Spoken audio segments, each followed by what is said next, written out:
The most important part about dropshipping isn't your ads, your videos, or your suppliers. It's actually this, your product. Without a good product, there's no sales. And without any sales, you don't even have a business. This number keeps getting bigger every time you film. I think you're at like 69 or 59 the last. So if you want results like this, then follow me into the office and I'll show you exactly how I pick winning products, because that is the foundation of building a successful dropshipping business. I actually made my very first $1 million with this product. It's this little thermometer, and I made $1 million with it and sold well solely because I did research prior to selling it. I'm gonna lay out what you should be looking for when you're trying your best to find a product and why you should be looking for these things in the first place. We're gonna structure this video with 3 criteria, starting with number 1.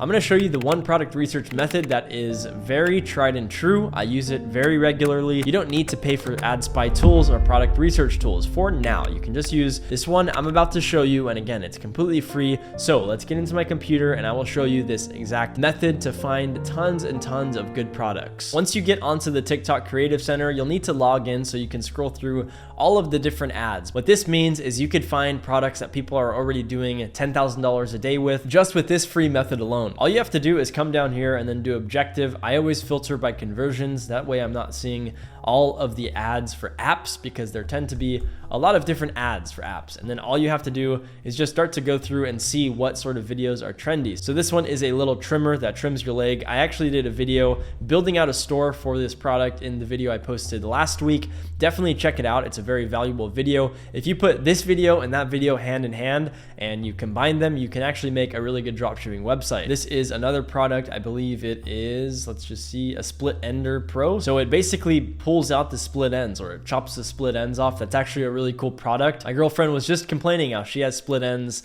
and was saying she needs to cut her hair off. So this is an amazing product. Actually, it could do really well. So all you have to do for this method is just go through and look at all the videos. I mean, there are already products that people are selling, so you know there may be some sort of interest for the product. However, I'm not going to say all of these products are banger, 10K per day products that are going to make you a millionaire. That's not the case, but this does give you a good sense of potential hope that one of these products could be doing really well, and then you can hop on it and also sell the product really well. If you put in 10 to 20 minutes scrolling through all of these different ads until you find one that you really like that you could potentially sell that product, that is all you really have to do. All you need to do is just go through this for the next 10 to 20 minutes, find maybe 10 to 20 products, compile them on a Google Sheets, and then you can start doing the whole research process of making sure these products are actually stuff that is viable. A lot of the times you'll find products that don't have good margins, they don't have any sort of appeal, or they just aren't scalable. That is probably the biggest issue with dropshipping, is a lot of you guys don't know the stuff or the criteria that you can go through to actually validate if the product is a winner or not before you spend money on ads. So that's what I'm going to cover next, is the actual criterias for the product. Starting with number 1, what problem are you solving with the product, and what is the wow factor for the product you're trying to sell? A lot of people sell products that don't have any sort of real demand. Finding a product that solves a problem or has a wow factor is very important in this business. If I sold a product that was just a product that no one really wanted, or it had no wow factor, I would have maybe a sale or two and then I would cut it, because there wouldn't really be much incentive for people to buy the product. It's summer right now. If I sold an amazing bikini that all the girls wanted that Kylie Jenner wore, then it would do really well. But if I just sold a basic bikini that didn't even look good on girls, didn't sculpt their body, I wouldn't be making any sort of sales. So I try to think about that every single time I'm selling a product. Why is someone going to buy it? I have a nice computer because it solves the problem for me of being able to work from anywhere. I get to go travel around the world. I'm leaving for Hawaii tomorrow,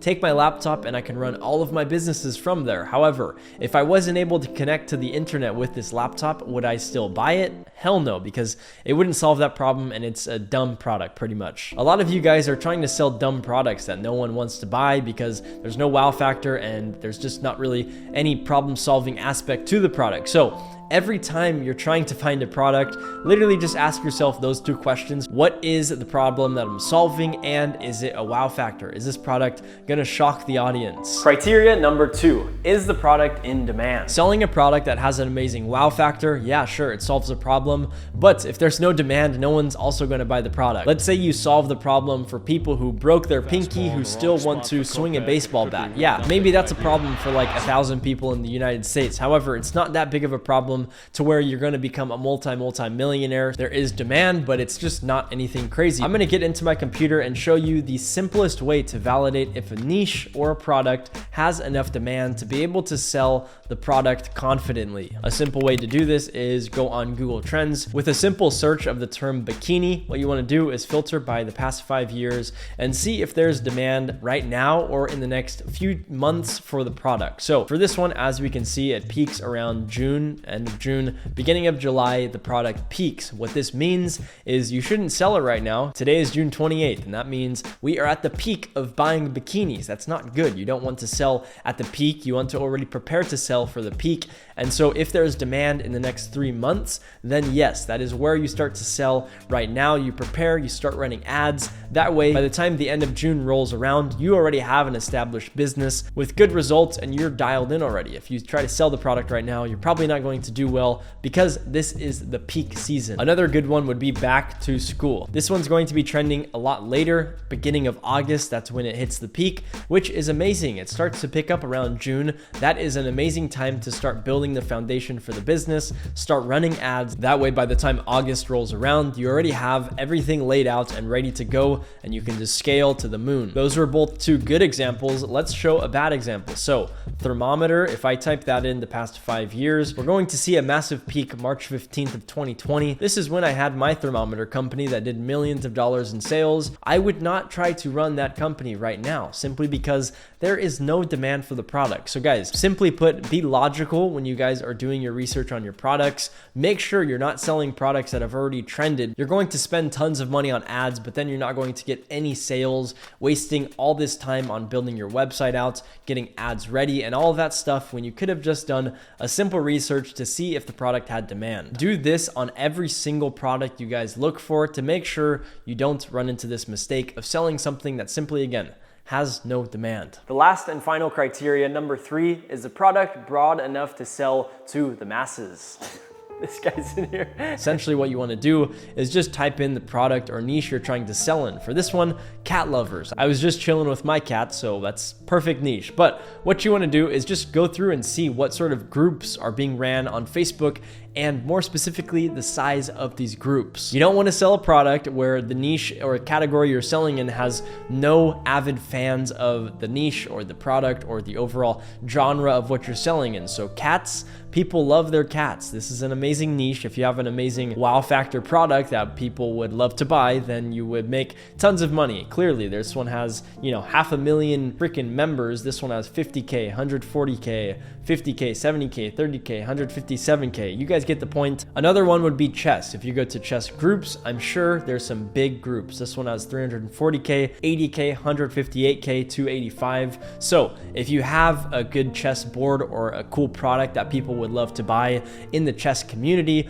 you would make a killing. Versus Doberman, if you search up the term Doberman on Facebook, they're all very small groups. Yes, it's a die-hard fan base, but it's just not scalable and it's not able to be sold to the masses. So I always do this when I'm selling a product because I want to always think long-term. And if the product ends up taking off, I want to be able to scale it to the moon and make millions of dollars every single month with the product. However, if it is too niche, that will not be the case. Overall, you need to just make sure your product is broad enough to be able to sell to a lot of people. That's it for this video. Take advantage of all of the resources I just provided to you guys and stay consistent. Other than that, I'll see you guys in the next video.